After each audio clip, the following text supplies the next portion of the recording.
மயிலாடுதுறை மாவட்டம் சீர்காழி பிடாரி வடக்கு வீதியில் கடந்த 10 ஆண்டுகளாக பயன்பாடு இன்றி பழமையான ஊட்டு வீட்டு கட்டிடம் உள்ளது.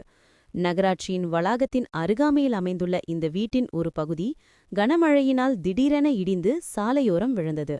அந்த பகுதியில் மீன் விற்பனை, பானிபூரி விற்பனையில் வியாபாரிகள் ஈடுபட்டு வரும் நிலையில் யாருக்கும் எந்தவித அசம்பாவிதமும் ஏற்படாமல் வீட்டின் ஒரு பகுதி இடிந்து விழுந்தது அதிர்ச்சியை ஏற்படுத்தியது.